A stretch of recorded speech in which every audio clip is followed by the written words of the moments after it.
Greetings Astronomy 10 and welcome back to Chapter 4 and electromagnetic radiation, or what we commonly call light, and telescopes, and essentially how we use them to study the universe.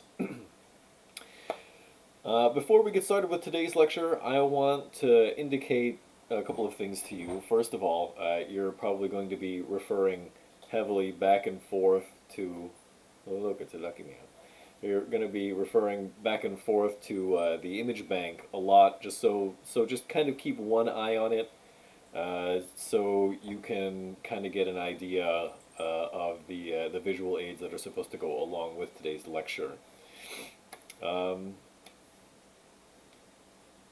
was something else, but that will come up later in the lecture, actually. So let's just put it off until then, shall we? So to begin, let me pose a question to you. What is light? Now, the reason that light is such an important phenomenon in astronomy is that essentially all of our study of the far-off parts of the universe, distant galaxies and stars and all those kinds of things, even places in our own solar system, basically anything that we can't reach out and touch, we are only able to study by the light that they either emit or reflect and send to us. And so we can immediately see that it becomes important for us to understand electromagnetic radiation, or light, in its entirety. We need to know what it is, what it does, and exactly how it works. So we're going to look at the... Everybody say hi, Lucky. Look at the camera. Over here, look at the camera. Lucky. See, she got a star necklace. What a star. In any case, because astronomy plays such a key role, or light plays such a key role in astronomy, it's very important for us to understand exactly what it is, what it does, and how we are able to glean information from it, especially from the distant parts of the universe. And so, it's a fair question to pose, what is light? Now, most of us think about visible light, the things that, appear bright visually, right? But it just so turns out that things like X-rays and radio waves and all those other things are actually the same phenomenon, just at different scales, right? They might have a longer wavelength or a lower frequency, but they all actually move at the same speed, the speed of light. Radio waves and all that stuff all move at the same speed. That was one of the important consequences of Einstein's theory of general relativity, but we'll talk a little more about that later. In any case, once upon a time, the great question was posed, and nowadays we know a lot more about light, but once upon a time, our good friend Sir Isaac Newton postulated that light was a particle.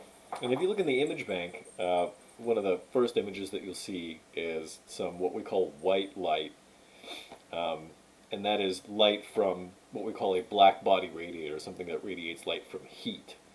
When an object radiates light from heat, it radiates all colors of light. Some brighter than others, of course, like if you turn on your electric stove. Everyone's seen an electric stove, right? So if you turn on an electric stove, it's just kind of dim orange, right? And then if you turn it up higher, it brightens up. It becomes more yellow, right, and less orange, right? And so the peak color and also the brightness change with the amount of heat, the temperature, right? But essentially, they still emit all colors. And if you wanted to try and split the light from one of those objects, as we're going to see slightly later today, you should get an effect not too dissimilar to something like, if I can get it in the right place. Everybody see that? That's this light split into all of its component colors. Right? That's not actually there. It's refracting. It's going through this piece of plastic here with all these lines in it and bending to get into the camera. This is what we call a diffraction grating, and it works just like a prism. Everybody's seen the Dark Side of the Moon album cover, right? Everyone's seen light go through like a prism or a glass window or something like that, and the light disperses into a rainbow, essentially, right? All the different component colors. Yeah, that's because things like this emit light of all colors because they're emitting light from heat. Things like the sun, for example. And so when they emit their light and that light gets split, you can see all parts of the visible spectrum. But as a matter of fact, there are colors outside of the visible spectrum, ultraviolet, infrared on on the other side, right? All these colors that we can't even see with our eyes. We're only sensitive to so many wavelengths of light. But in any case, it was thought that because light could be split into its component colors, that light had to have been a particle. And because back then, around Newton's time, they didn't have the same understanding that we do about waves and wave phenomena and how waves interfere and all this other stuff, that was a good enough explanation. And for a long time, people thought, yep, that's it. Light has to be a particle, right? Because it could be split into its component colors, and then if you're really clever, if you catch the entire rainbow and you refocus it, you can get what we call the white light, or the complete beam back again, right? And so they figured that only a particle could be split and recombined. And it wasn't a terrible guess. Newton's actually half right, but we'll come back to that later. So for a long time, people thought that light was a particle. And it was discovered sometime after that light can cause what we call interference patterns. And interference patterns can only be caused by waves. Okay, so what is a wave then? Well, the standard definition of a wave is that a wave is energy moving through some kind of media. Although light is kind of special, right? Light can move through the vacuum of space. It doesn't actually require a medium. Although light can still move through refractive media like glass and water, air, things like that, right? Things that are more dense in particles than the vacuum of space, which has next to nothing, right?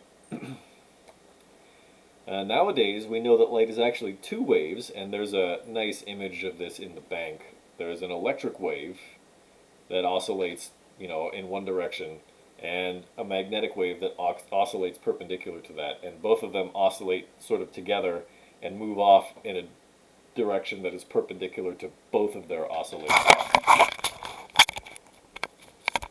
What you got there, Ninja? Ninja wants to play with the slinky. It's okay, you can play with the slinky. In any case, one of those waves, of course, is electric, the other one is magnetic, and so the two combined make electromagnetic radiation, right? Our current understanding of what light really is. However, in order to understand the basics of waves,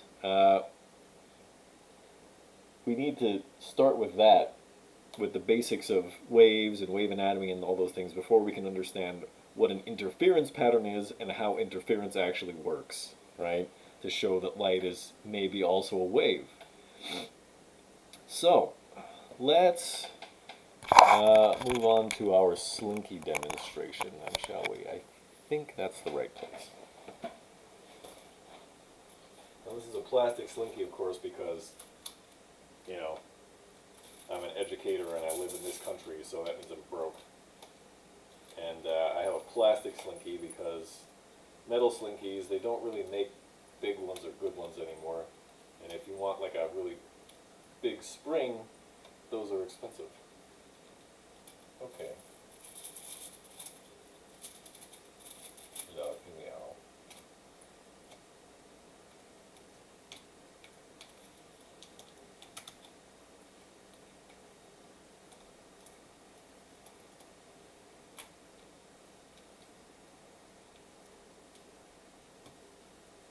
This wants to be difficult. I apologize, I gotta try to unfold this duct tape here. Hold on.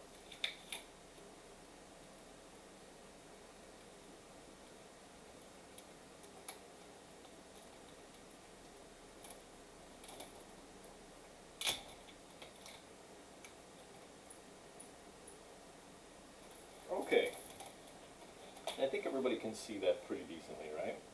Okay, so there are more than one type of wave.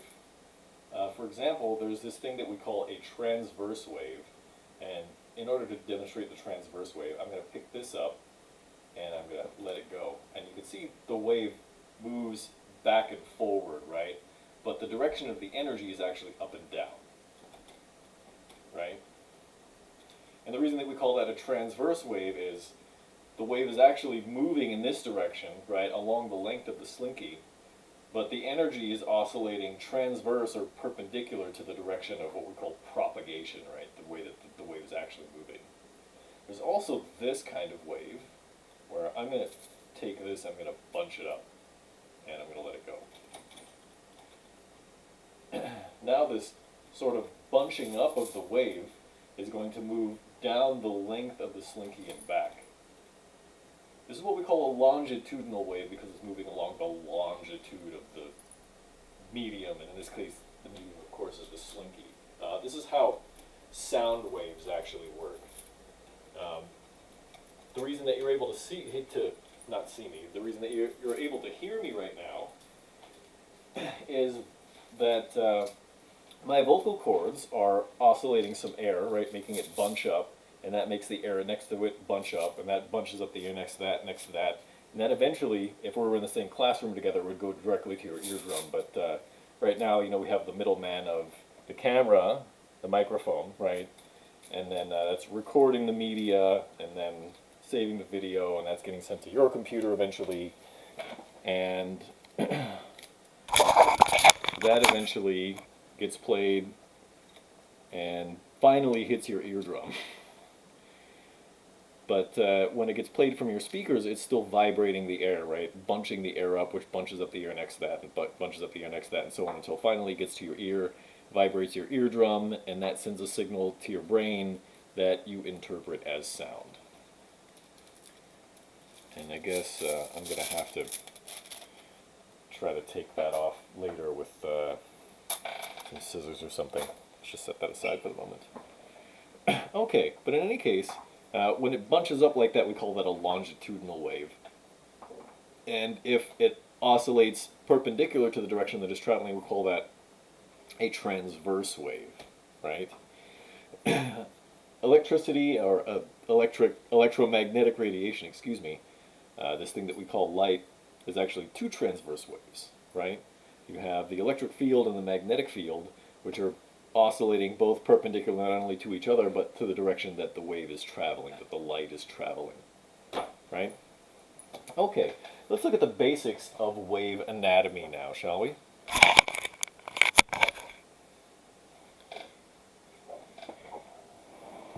Excuse me, Ninja Mouse.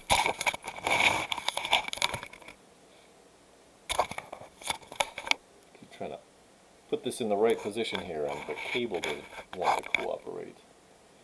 But I guess that'll have to do. Okay. So, usually we draw a wave. We start with, you know, our coordinate axis, right? And you draw a wave something like this. Okay?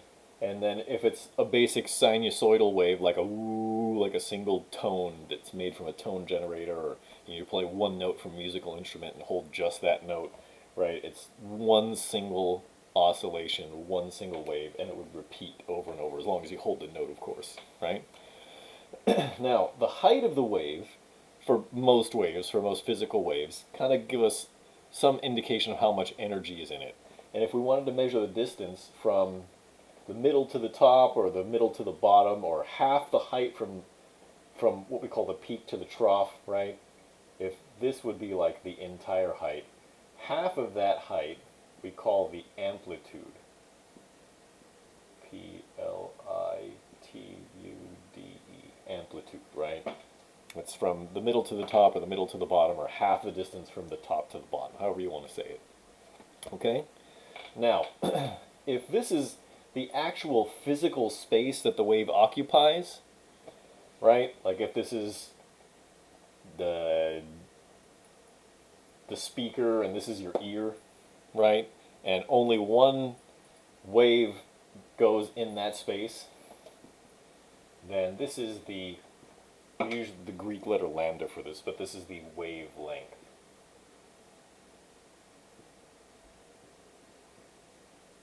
That's different from if this was a graph against time, then this would be the period of the wave, how long it takes for it to oscillate. But if this is the actual physical space, this is the wavelength, the actual length of the wave.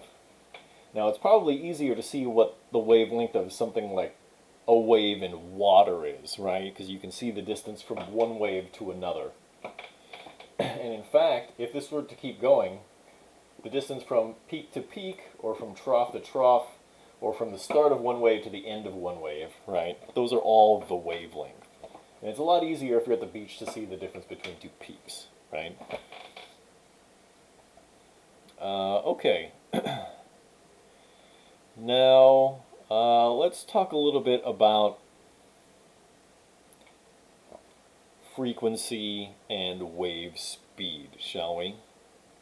Let's say that you're down at Santa Cruz by the boardwalk, okay? And if you go to that little area just past the boardwalk, where there's that old pier where they still have like those old taffy shops and they have like a couple restaurants and stuff out there. Let's say that out here, right, there's some water. And if you look past to the end of the old broken pier that's kind of sticking out from the water, right? Let's say you see part of the old pier that's sticking out, and there's like a seagull on top of it or whatever, okay? Now, let's just say that because you're a clever human being, and just because you're so clever, you know, from the use of shadows and lengths and blah blah blah, you somehow are able to figure out that the wavelength in between two waves, just make things really simple. Obviously, it has to be in meters, right, if you're talking about physical space. But let's just pretend that the wavelength of a wave, or a series of waves, as they're going past part of the old pier, is 1 meter, just to make things simple, okay? Now, we're going to talk about another thing here, the frequency. And that's number of cycles, in this case waves, per unit time. Usually, the unit that we use is hertz, which is number of cycles per second. That's hertz. Okay? Now, to give you an example, right? Let's say you're standing out here, and you're watching waves go by this little broken down part of the pier, right? And you look at your watch or whatever, you know, you break out the stopwatch in your phone, and you realize that one wave goes past the pier, the old broken down pier, every second. So then you would say the frequency is 1 cycle per second, or 1 hertz. Okay, make sense? Okay, now, if the frequency is 1 per second, and the wavelength is 1 meter, how fast is the wave going? How fast is the water actually moving? Well, one wave occupies 1 meter, right? And one of these 1 meter long waves is going past this pier, this broken down part of the pier, every second. So how fast is it moving? Well, it's 1 meter every 1 second, right? So that means the wave speed is 1 meter per second. And so we can immediately see, this, by the way, is not a V. This is the Greek letter nu. And that's why it looks funny. Not like a V, right? A little bit different. But in any case, the wave speed then is the frequency times the wavelength. And the same is true for light. And the really interesting thing about light is that the speed of light is always 3 times 10 to the 8 meters per second, regardless of what the frequency and wavelength are. Obviously, there are different kinds of electromagnetic radiation. X-rays and gamma rays and things like that have a really small wavelength, right? Visible light has something like on the order of 10 to the minus 9, well, if you really want to be technical, 10 to the minus 7 meters, right? Really, really small. 10 millionths of a meter, right? X-rays are even smaller than that. Gamma rays are even smaller than that. But you probably don't want to expose yourself to gamma rays because unless you're Bruce Banner and you live in the Marvel Universe, you're just going to die of radiation poisoning. But in any case, if you have a really small wavelength, it means you have to have a really high frequency, right? Because the speed of light is always constant. Radio waves have a much longer wavelength, sometimes meters, tens of meters, hundreds of meters even, right? Really, really long. And so that means they have to have a really low frequency in order for them to stay at a constant value.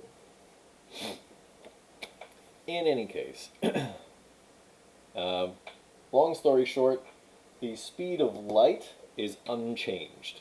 It is a constant. It is one of the few things in the universe that is a constant, an unchanging constant. And that was one of the important consequences of Einstein's theory of relativity. Okay, now that we're all experts on waves, what do we suppose is going to happen? I'm going to draw another picture here. If we're down, let's say we're still in Santa Cruz, right, down at the beach, and here's the beach, right, here's the sand, and out here is the water.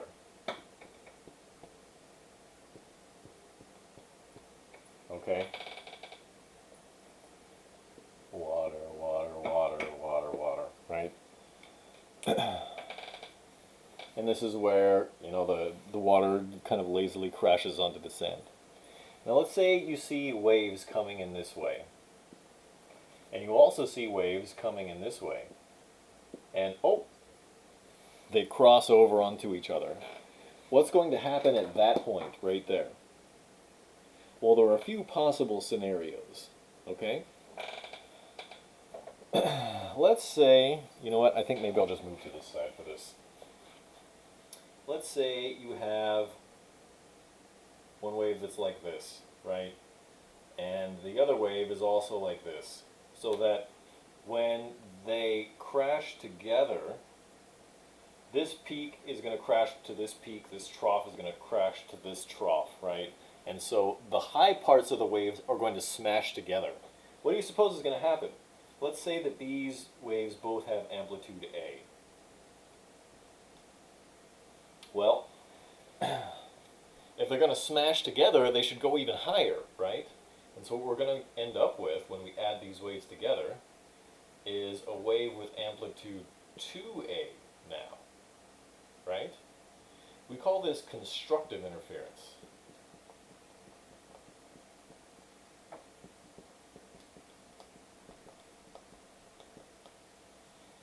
There is, however, another possibility.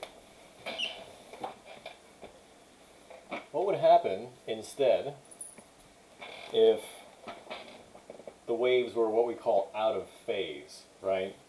Or like so. This one wave was coming this way, the other wave is coming this way, and this peak, the high part of the wave, crashes into the trough, the low part in between waves. What's going to happen? Well, let's draw ourselves up another theoretical scenario. Let's say both of these waves also have amplitude A. But we have A and we have negative A here, right? So what's going to happen when we add these together? You get nothing, right? They cancel each other out. The high part cancels out with the low part cancels out with the high part. You basically get a flat line, right, where they collide. We call this destructive interference.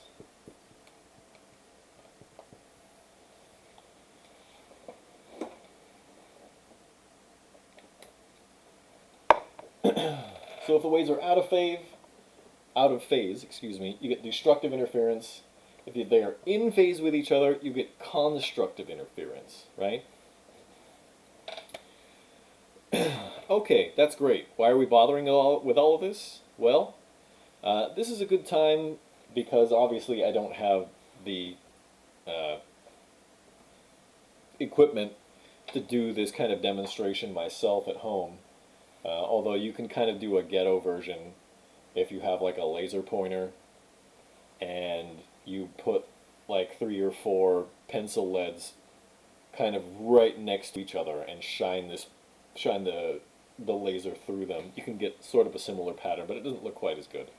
But if you want to look at the laser interference demonstration video that I have linked on today's lecture page, this is a good time for that. So go ahead and hit pause on this video and go and look at the laser interference demo, and then come back. Okay, we all saw that essentially the slits, the pieces of metal or plastic or whatever that we were using for the laser light to shine through were actually just pieces of metal or plastic or whatever. There's no plastic or glass or diamonds or whatever inside the slits. It's just empty space, right, with some divider, something that's opaque to light, that doesn't let the light through. And as a result of the light passing through them, we get an interference pattern, right? Now for something to interfere with itself like that, like this, right, for you to get constructive and destructive interference patterns, well, only waves do that, right? So therefore, light must be a wave. And so for a long time, we discarded what Newton thought. This idea that light must be a particle because it can be split and recombined. And instead, we thought, light has to be a wave. Sometime later, in about 1911, a guy named Max Planck won the Nobel Prize in Physics for his work on the quantum mechanical model. Basically, he realized that the energy in light depends on the frequency of light. And that's actually a pretty simple matter, right? The energy in light is equal to, this thing is called Planck's constant. It's just a number times the frequency.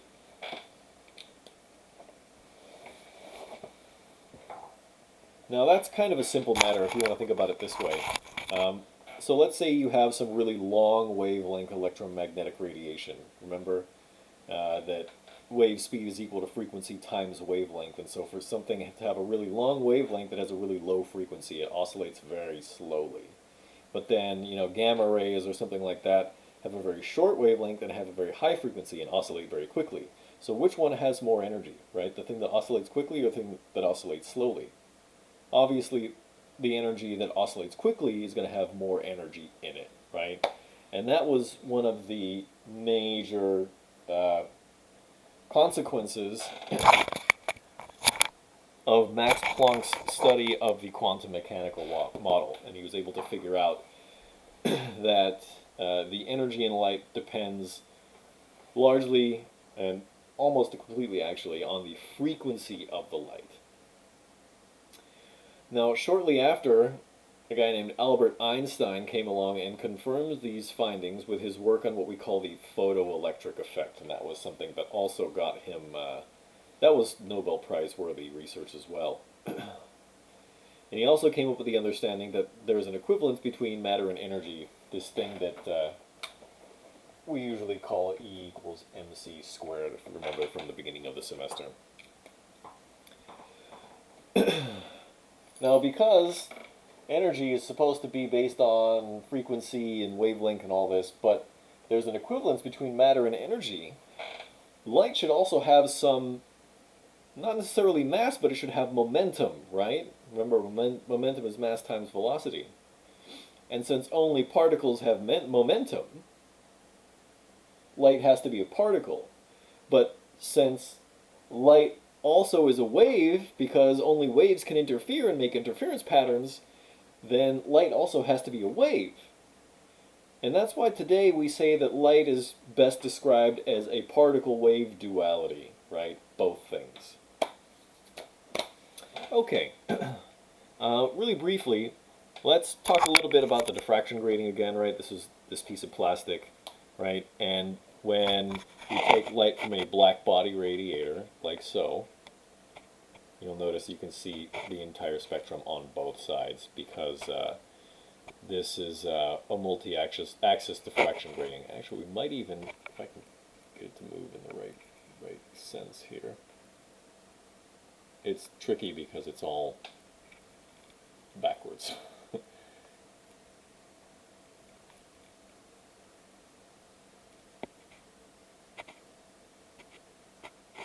Never mind. Here, you can see it there. You can see it here. And you can see the entire spectrum there. From red to blue, green in the middle, of course.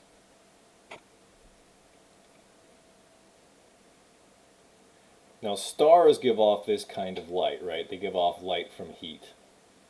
And so the sun has an atmosphere which is made of the same gases that the sun is made out of. And these gases can be excited into giving off light, right, from the light that the sun gives off from its own heat. As some of this light gets scattered, it causes our sun to exhibit what we call an absorption spectrum. And there's a nice picture of that in the image bank for today's lecture. But if we look at just the excited gas in the atmosphere, it looks like the opposite of an absorption spectrum, right? What we call an emission spectrum. Not like this. This is what we call a complete spectrum or a continuous spectrum, right? All the colors.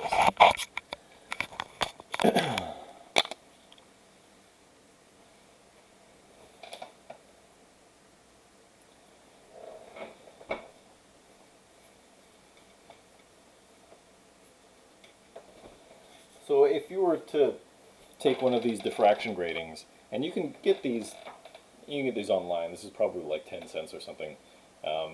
If you have like they're not called 3D glasses. They're called, I forget what they're called. But they're actually diffraction glasses, right? Diffraction goggles. And if you take one of these and you hold it up to a light bulb, right, in your house, then you'll see, the same thing. You'll see all the colors split. In any case, so here's the sun, right? And the light that gets emitted from the sun, right? If we look at just that, we'll see the entire spectrum, right? Now the sun also has an atmosphere, right?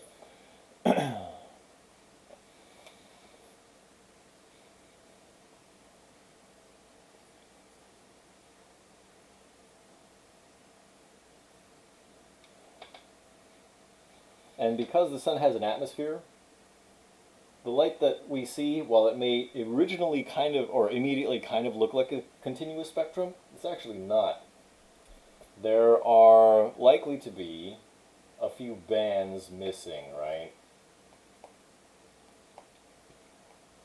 It's actually what we'll call an absorption spectrum. You can only really get a continuous spectrum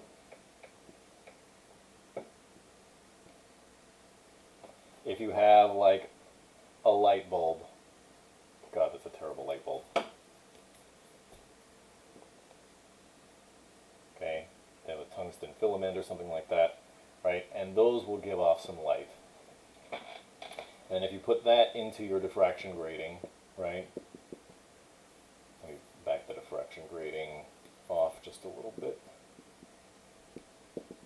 Then it'll split into basically all the colors from red all the way to blue, right? But if you look at light from the sun, not that you should look directly into the sun, don't ever look directly into the sun unless you have like, there's some kinds of welder's glass that it's okay, it blocks out enough of the ultraviolet radiation, so you won't go blind. but don't look directly into the sun. What you can do is you just kind of hold this up to sunlight, and the shadow that it makes, right, it should split off. It'd make like a, it won't be directly in the middle because it has to interfere with itself, so it'll make the interference pattern kind of off to the side, which is why we don't see this directly in the middle, right? This is off to the side.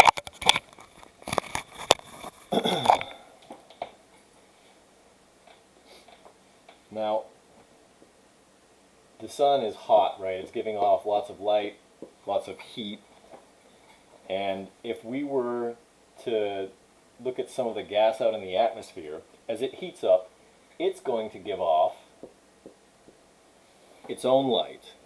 And if we looked at this light, fed that through our diffraction grating, what we would get is all of the bars that are missing from the light that is absorbed by all of the gas in the atmosphere.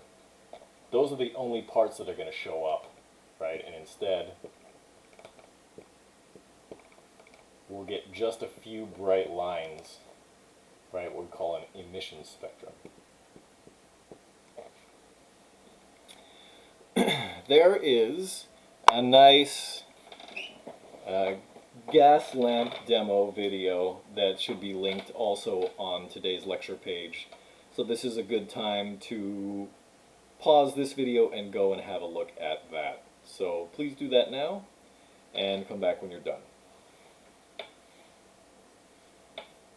Okay, so now that we've seen a little bit of these emission spectra from various gas lamps, right? We saw that the emission spectra that you would see from helium and hydrogen and anything else, argon, neon, krypton, anything else, right? They're all different. Now why could that be? Well, it just so happens that helium and hydrogen and krypton and neon and argon and everything are different, right? They're different atoms. Suffice to say, they also have different properties as a result, right? I'm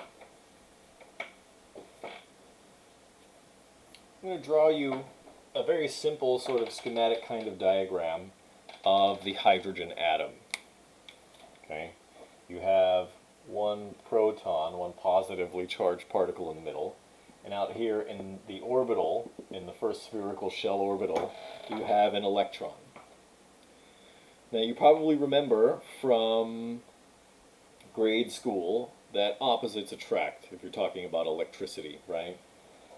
This is a positively charged particle and a negatively charged particle, and they attract each other. And it's for that reason that they kind of draw it this way, this as a decent representation, to make it kind of look like the electron is in orbit.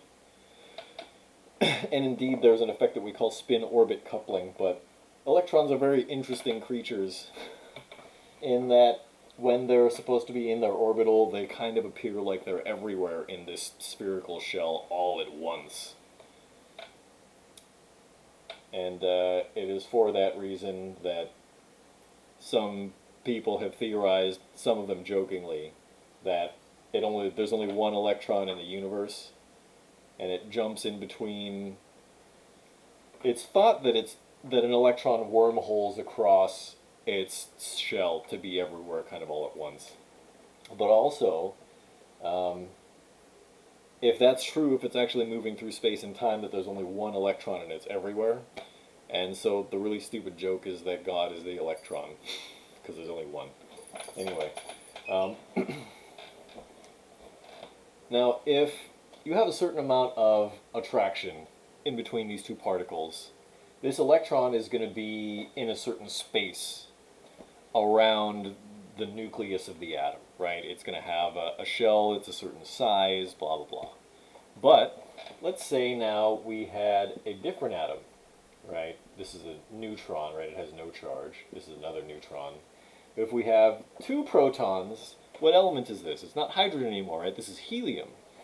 Now, the way that it occurs in nature, there's usually two electrons. But if you just want to consider the force on this electron from 2 charges now instead of 1, it's going to be different, right? It should pull it in closer. And indeed, the shape of this orbital is going to be different, right? It's going to be tighter.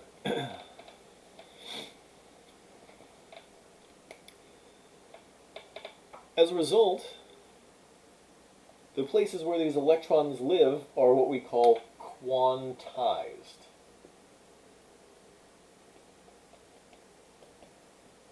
Hence quantum mechanics. Now what this means is that one helium atom is basically identical, absolutely identical, complete perfect copy, no difference whatsoever from another helium atom. Right? They have the same particles. One proton is exactly like another proton, one electron is exactly like another electron.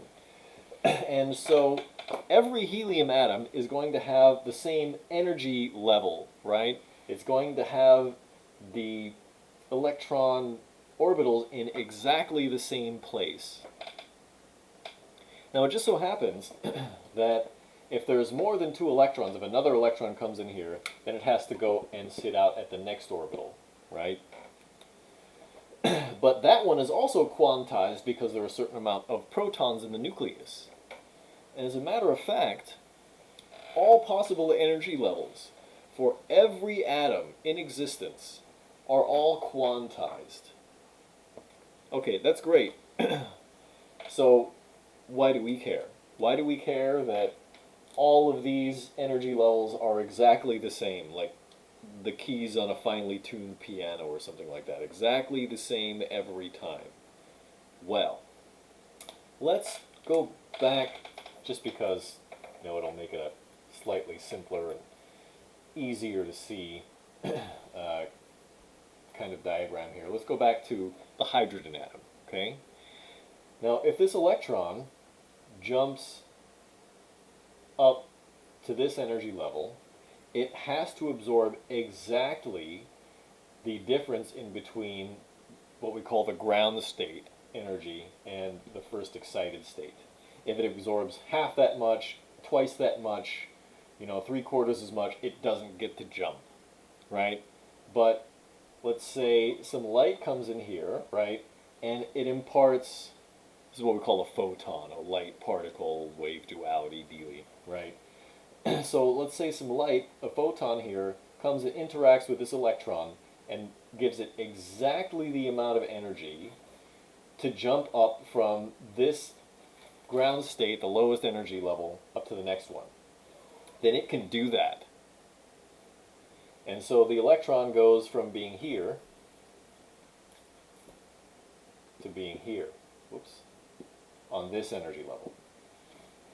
Now generally, the electrons, especially in a hydrogen atom, don't like to stay up in an excited state for very long. Hi, Ninja. Come on. Help me teach. Come on, help me teach physics. He's like, no, I already have a PhD, go away. Okay. Now generally, if you have an empty ground state orbital,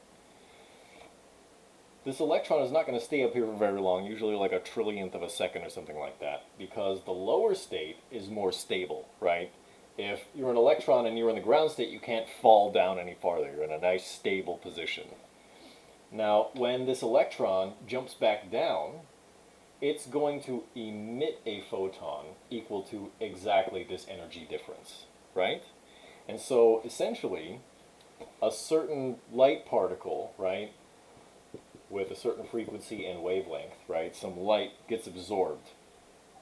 Now, because this light has a specific wavelength or frequency, however you want to think of it, you can think of it as one color of light, right? Obviously, if you're talking about visible light, longer wavelength light is towards the red, and bluer wavelength light is towards the shorter wavelength, higher energy end of the visible portion of the electromagnetic spectrum, right? So, one color of light gets absorbed, the same color gets emitted, right? Now, it may just so be that, let's say you've got the ground state 0, you got energy level 1, 2, 3, and so on. You could have enough energy get absorbed that it goes all the way up to 3, and then it might jump down to 2, and then from 2 to 0, and then it would emit 2 different photons. But these would also have distinct colors, right? And all the possible color combinations are why you see different bright lines in a hydrogen or helium or whatever lamp, right? It's the transitions in between these quantized energy states. And they're quantized.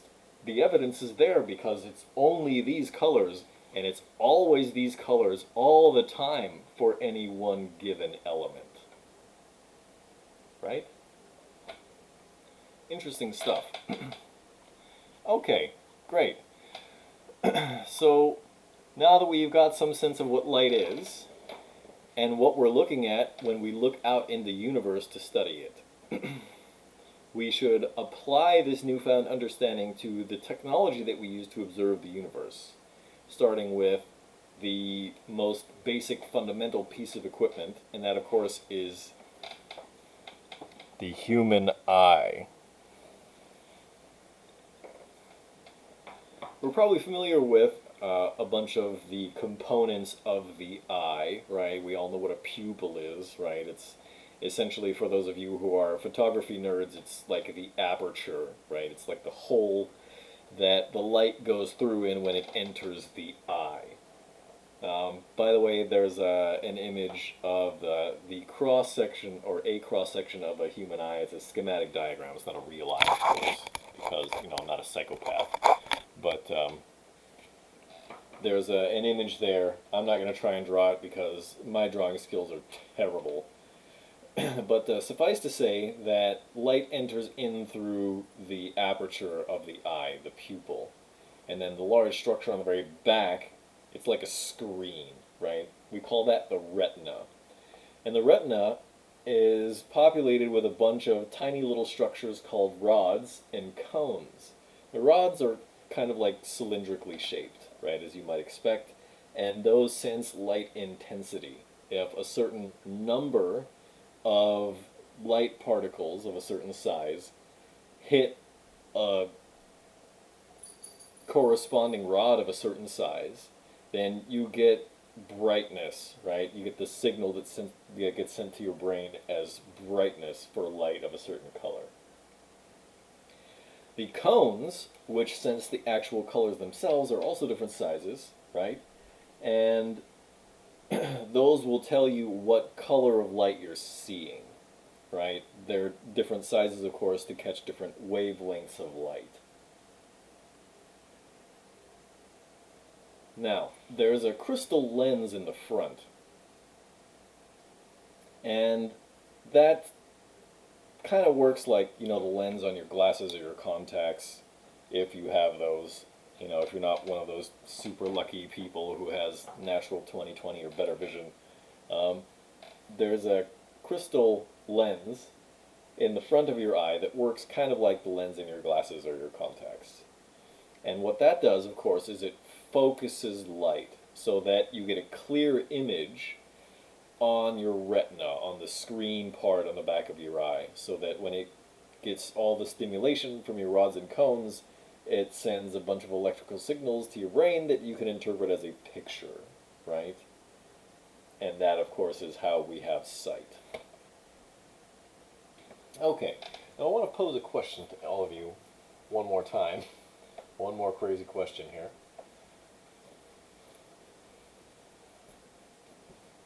This will not be the last crazy question that I ask you, but this will be the last one that I ask you maybe today, maybe for the next 5 minutes, but probably at least for today. Yeah, probably at least for the next 5 minutes, maybe today. So let's go back to the beach, shall we? Here's the water. Out here's the sand.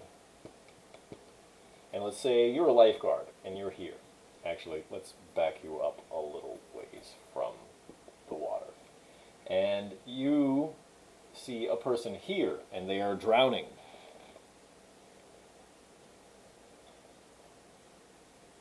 You want to knock over the whiteboard, Ninja Meows.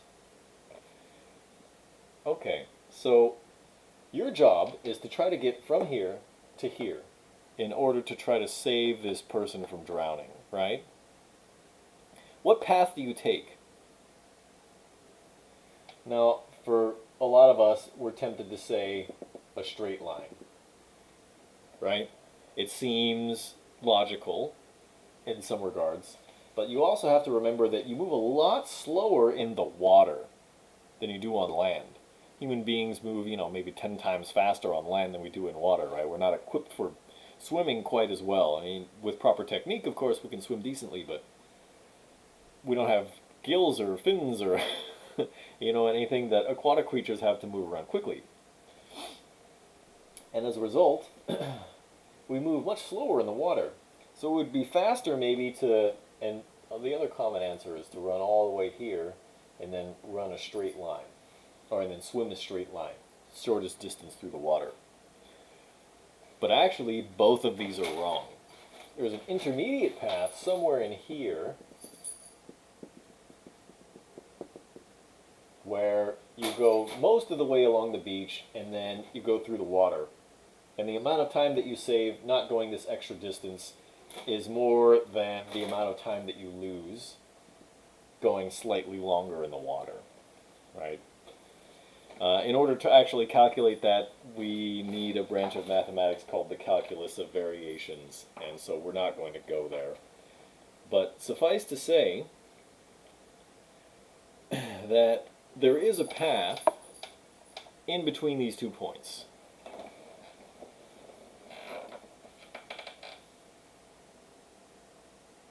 That requires the least amount of time, right? And it's intermediary in between these 2 paths.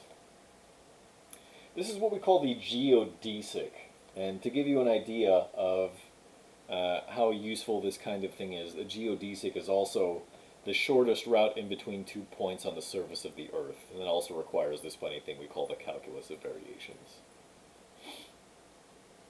Now, I am not equipped to do this next demonstration either.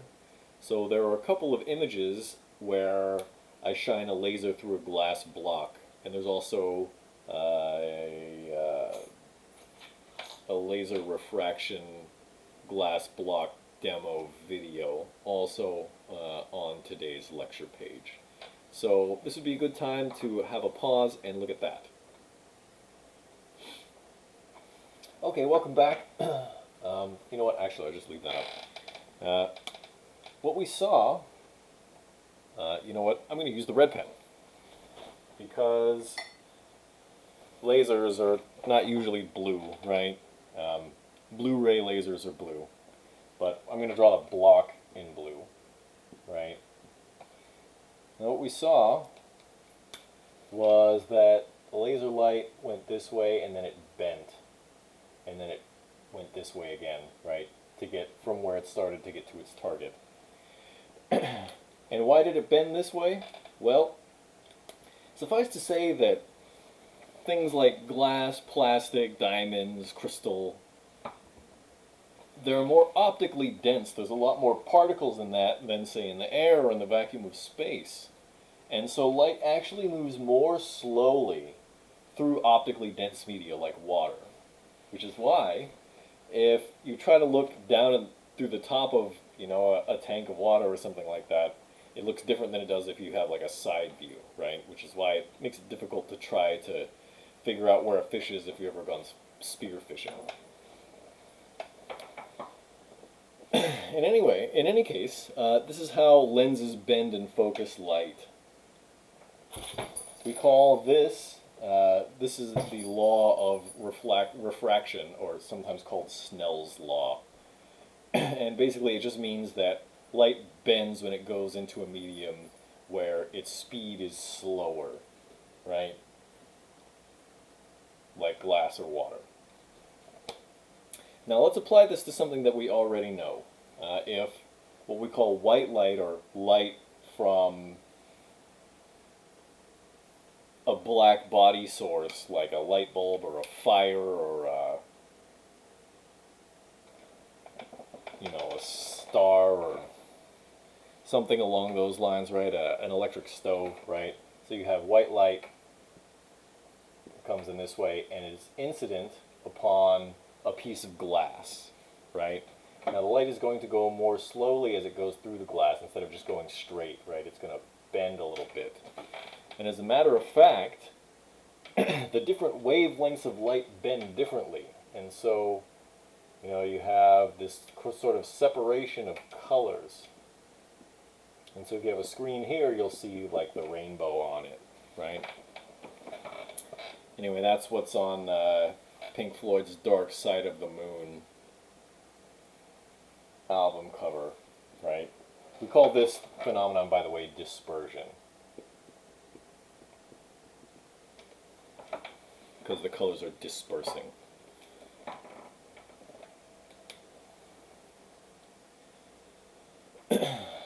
And the reason, of course, that this works is that the different wavelengths of the light bend differently. They actually have different sort of independent paths, right? They bend differently. Now that could cause problems, potentially, for the different kinds of technology that we use to explore the universe, namely things that use lenses and mirrors, things like telescopes, right? So let's get better acquainted with telescopes then, shall we? The first telescope that we as a species really started to use for astronomy was this thing we call the Galilean refractor. And there's a nice image of that. We've got one lens that's like this, and this is what we call a converging lens. So if a bunch of light rays, parallel light rays, you know, from some far-off star, right, we're making the assumption that essentially any light from some object in the sky, even something as close as the moon, which is the closest object to us because it's, you know, hundreds of thousands of kilometers from us, right, 350 to 400,000, and stars and everything else are much, much farther than that. That light essentially, the light from an object like that basically comes in parallel to itself, right? Okay, so you have light from a distant source, you have a bunch of parallel light rays coming in, and as they hit this converging lens, what they do is they tend to converge down to a single point, right? The focal point. Now, Galileo was pretty clever, and he put what we call a diverging lens there. So all of these light rays, when they hit this diverging lens, they come out parallel. And when you look at it, it's supposed to be a human eye, right? You look at it, you see the picture of the star, because all of these light rays, they focus down and they make a nice image, right, in your eyepiece, right? And so this is basically your telescope. That was the Galilean refractor. That, of course, had its limits. It was kind of nice because it didn't invert any images or anything, but we've since moved on, and so most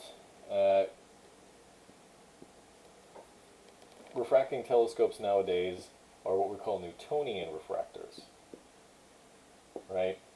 Whoops.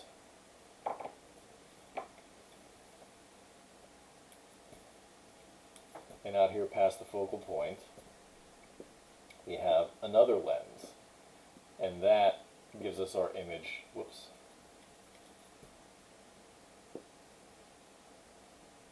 And if we see it here, we get a nice image, right?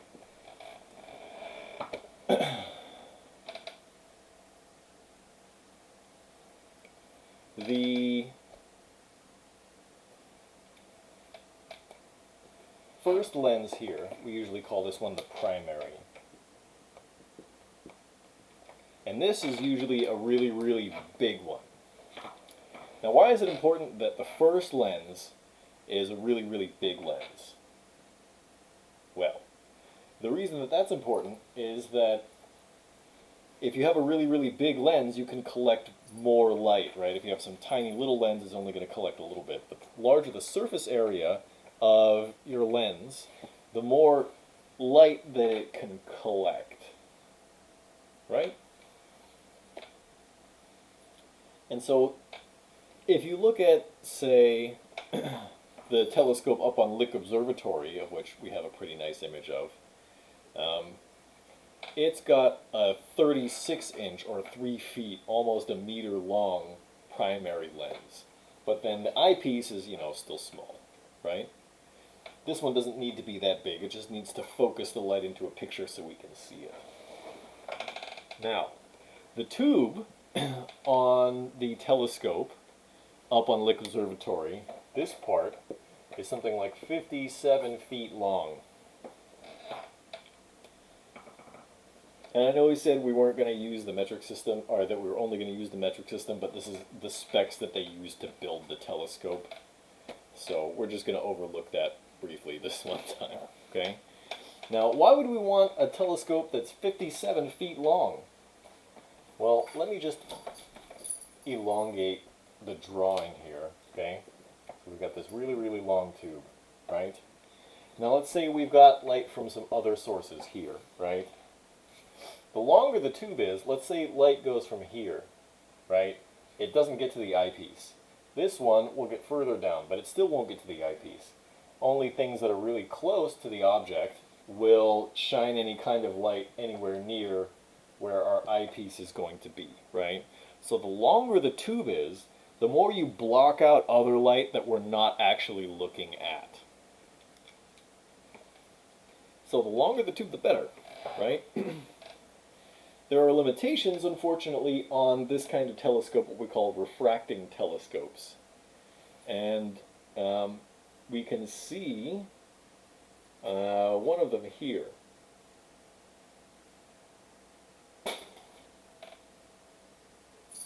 I'm not sure what my cats are doing right here.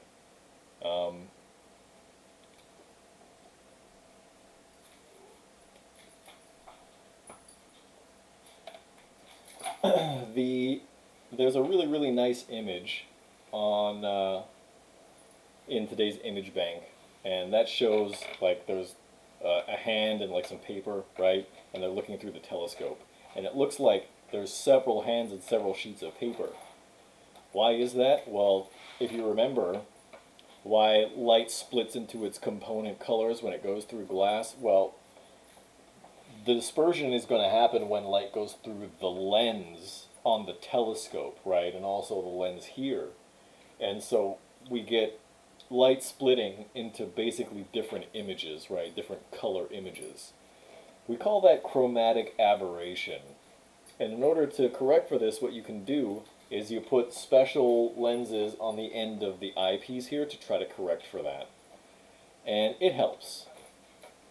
It doesn't really help for everything. It's a lot easier to correct for objects that we know what they look like, which is why you can use a computer to correct for the image of the cheetah, right? Also in today's image bank. But it's a little difficult to do for the light from stars that are really, really far away, that we're not exactly sure what the characteristics of the light are from that star. To make matters worse, you can only make a lens about 2 meters or so across, and after that it starts to sag under its own mass, right? And so there are limitations to how big we can build this kind of universe, or this kind of telescope to explore the universe. So what can we do if we want better resolving power, right? We want to see objects that are further away, closer to the edge of the visible part of the universe. What can we do? Well, what if we didn't use lenses at all? If we don't use a lens, what else can we use to focus light? Well, you probably used one of these devices this morning to fix your hair. You know, one was there when you were brushing your teeth. Hopefully you brushed your teeth. Please brush your teeth, okay? Gross. This thing is a mirror, right? And mirrors reflect light. Now, if you have a curved mirror instead of a flat one, you can take a bunch of light from some distant star, right? If you have a mirror that has the same kind of focusing curvature, right? You have a spherically curved mirror. You have, your nice long tube or whatever. right? And you have your distant star, you have a bunch of light that comes in parallel. All of the light is going to reflect off of this mirror and focus down to a single focal point, just like it did with a lens, right? If you have a spherically curved mirror. And so, you might have like a secondary mirror here that makes the light go out to an eyepiece here. Let's see if I can draw the eye again. And so, instead of having a lens, you just have like an open hole at the end of this telescope, and you have the light all reflect off of a mirror that reflects to an eyepiece. And you can make this mirror as big as you want, right? You can make it huge, like the mirrors in the Keck telescopes in Hawaii.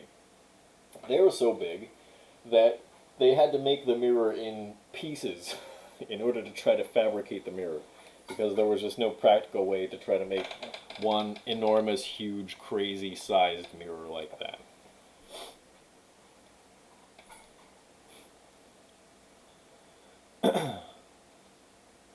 We call this a Newtonian reflector, right? There are other kinds. If you have, like, let's say you have a mirror here, and you have a mirror in the middle, right? So then the light has to go from here, and then bounces here, and then bounces out to the eyepiece here, right? If there's an eyepiece like in the middle.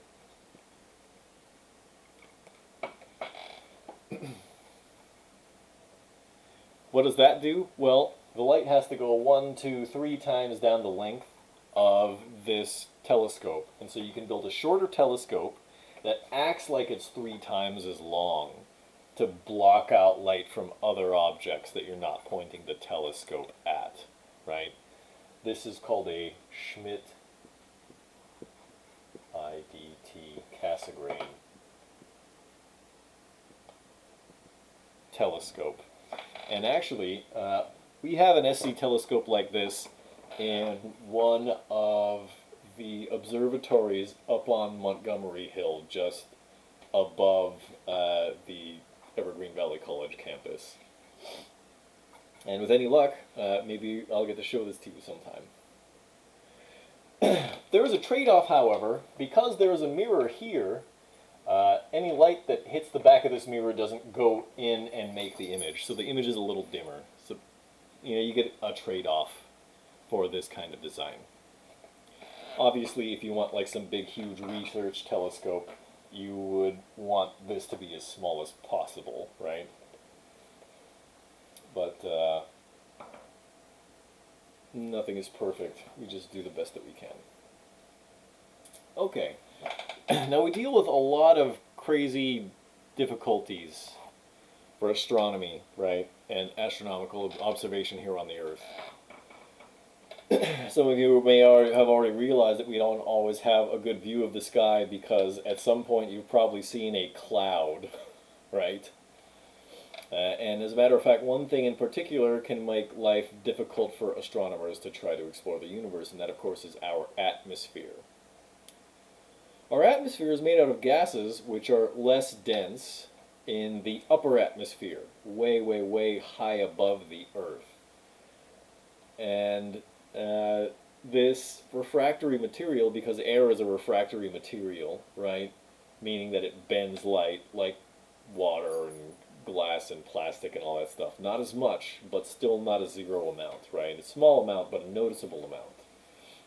And it's because of this that stars appear to twinkle. They look like they're getting brighter and dimmer just a little bit. Because of this, what we call atmospheric scintillation. There's some kind of air current, or what we call wind. Then the density of the air, especially in the upper atmosphere, can change, causing stars to get maybe a little brighter and dimmer and therefore twinkle. And so in order to combat this phenomenon, we use our analysis of weather patterns and something that we're actually really good at, which is engineering and signal processing, right? So we use like satellite data, which is updated to like the millisecond, and we have like a bunch of little mechanical robot arms which will change the curvature of this mirror in the slightest, tiniest amounts. in order to correct the image. We call that adaptive optics. And there's a nice image, I believe it's of Saturn, and you can see the rings in this image. And it's kind of fuzzy on one side and really sharp on the other. The sharp side is where we use adaptive optics. Also in the image bank, there are some images of some really large dishes, right? And those, of course, you know, they look like radio satellite dishes or something like that, right? But they're really, really big. And we use these large dishes because visible astronomy, light in the visible range, is not the only kind of astronomy we're doing, right? We're actually looking for radio waves and all kinds of stuff, right? Our atmosphere is opaque to most parts of the electromagnetic spectrum, meaning that most light doesn't get through the atmosphere so well. Things like gamma rays and lots of the harmful UV radiation and things like that. And thankfully, it is like that. Otherwise, we probably never would have been, right? If lots of harsh gamma radiation were getting through our atmosphere, there may never have been, you know, the first single-celled organisms that eventually evolved into us. But suffice to say, there's not only visible light gets through our atmosphere, but also radio waves get through our atmosphere pretty well. And that allows us to do radio astronomy on a very large, a very prolific kind of scale. So much that we're able to use a technique called interferometry, where if we take if we put like a big radio telescope here, and then one here, and then one here, these three act like one really, really big radio telescope. And as a matter of fact, we have a bunch kind of on the surface of the Earth such that in some directions we basically use the entire surface of the Earth like a big radio telescope, looking for, you know, various kinds of long wavelength radio waves and things like that. Now obviously we can't take pictures of stars with radio telescopes, but we can interpret radio signals. And, you know, it may seem immediately that that's not useful to us in our study of astronomy unless you're looking for aliens who are trying to send radio communications to us, like the SETI project. SETI, by the way, stands for the Search for Extraterrestrial Intelligence. SETI. So, if we're not just looking for radio waves from some distant alien civilization, what good is it? Right? What's the point? Well,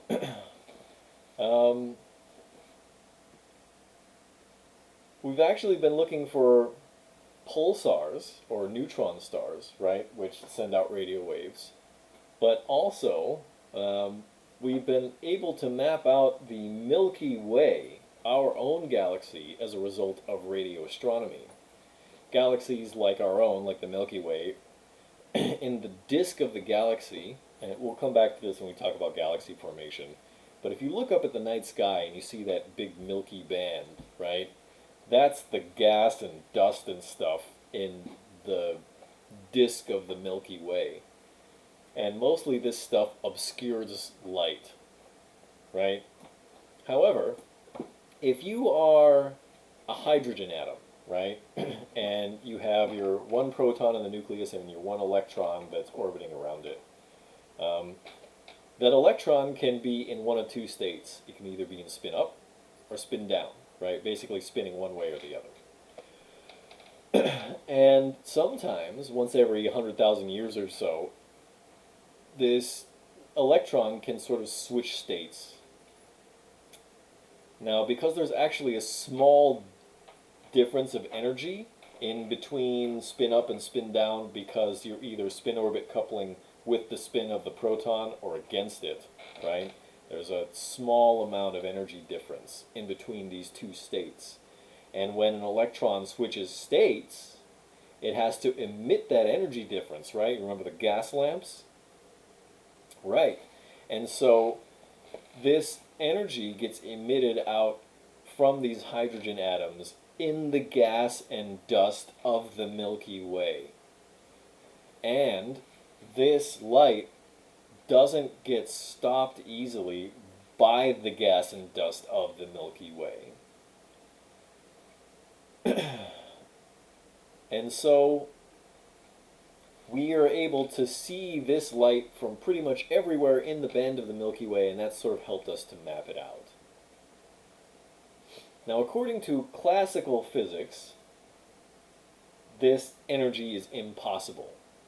And because we have to invoke quantum mechanics in order to explain it, we call this wavelength that corresponds to the spin up to spin down transition, which, by the way, has a wavelength about 21 centimeters, right? We call this the 21 centimeter band the forbidden band because it's impossible to explain through classical physics, right?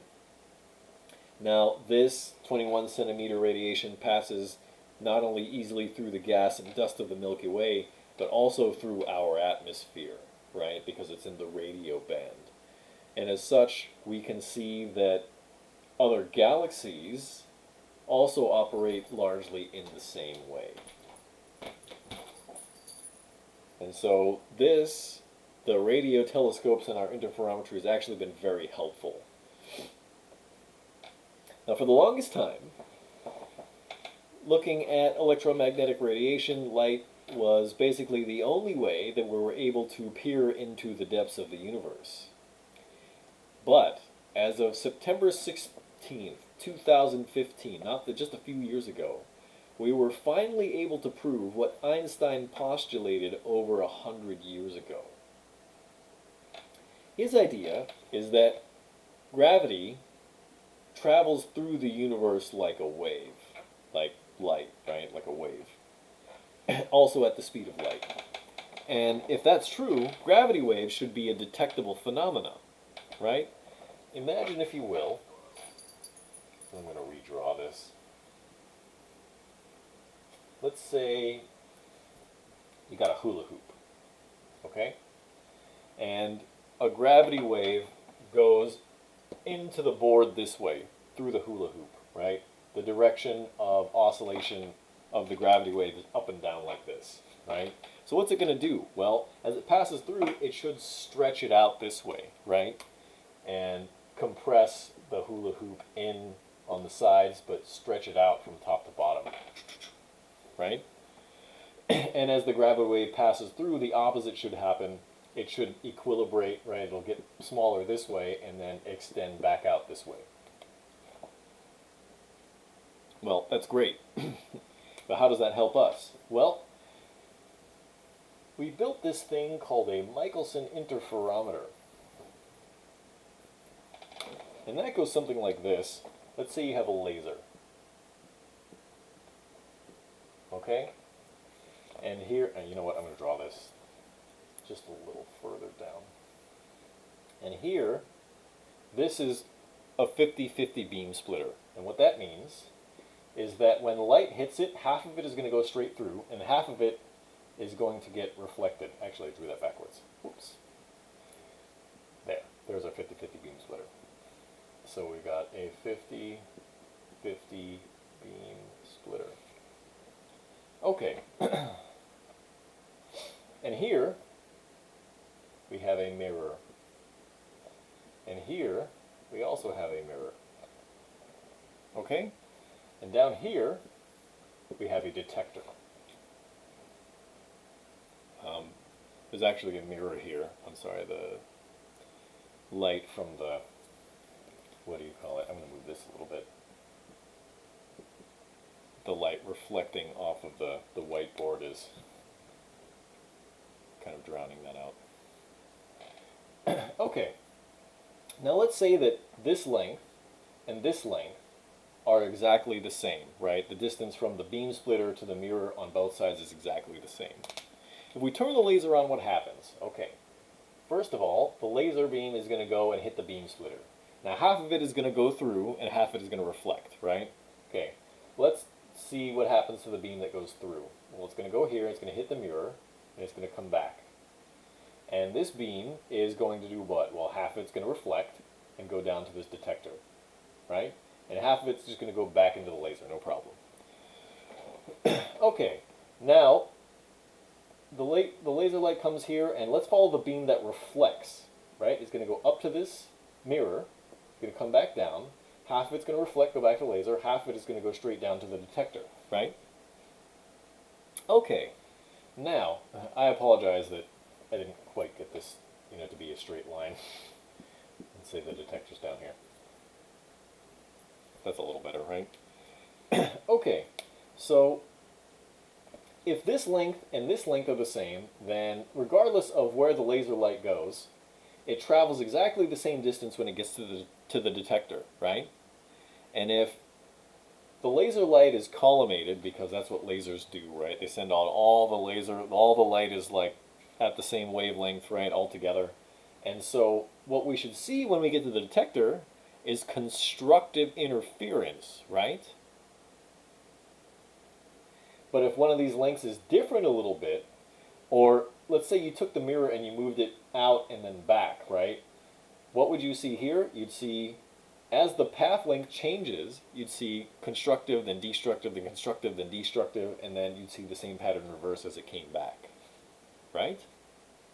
Long story short, if these lengths changed while the laser was still going, what we would see is a repeating kind of constructive, destructive, changing interference pattern. Well, what if this is our hula hoop and our gravity wave goes in through the hula hoop, and that changes, the gravity wave changes these path lengths, right? If we have a good mathematical model of what that should look like, right, then we should be able to detect a gravity wave going through the Earth. And as a matter of fact, we built two very large interferometers at the Laser Interferometry Gravitational Observatory, LIGO. We built two of them. We were trying to build one in, I think, India. I don't know if we ever got around to that. But there's one in Louisiana, in Livingston, and one in Hanford, Washington, both kind of out in the middle of nowhere. And that's on purpose, right? Because you don't want lots of trucks driving by and airplanes, flying overhead or whatever, right? You don't want a lot of seismic events mucking up your measurements. And as a matter of fact, because these two have a finite separation across the surface of the Earth, if they both see the same signal, and there's a little bit of a lag time, a measurable lag time between one signal and the next, we can tell what direction the gravity wave came from. And as a matter of fact, this is how we were able to witness this event of you may have heard just a little while ago, not that long ago, a couple of years ago, where we saw two black holes merging together. I think it was a 40 solar mass and a 30 solar mass black hole that merged together and sent out a huge gravity wave out into the universe. About 1 solar mass worth, I think. In any case, we use this technology in order to prove Einstein was right, that gravity waves exist. And now, we're able to explore the universe using another tool, right? Looking at gravity waves. It's like if you crash landed in a jungle and, there was like some kind of deafening noise and you couldn't hear anything, right? And you were only able to look. And then eventually when your ears cleared, you had another sense. This is like our sense of sound or smell or something. And so now we've got another way to explore the universe. This is very recent technology, and we have high hopes for it. In any case, that wraps it up for today for light and telescopes, and I hope you have enjoyed this lecture as much as I have enjoyed giving it to you. I'll see you next time.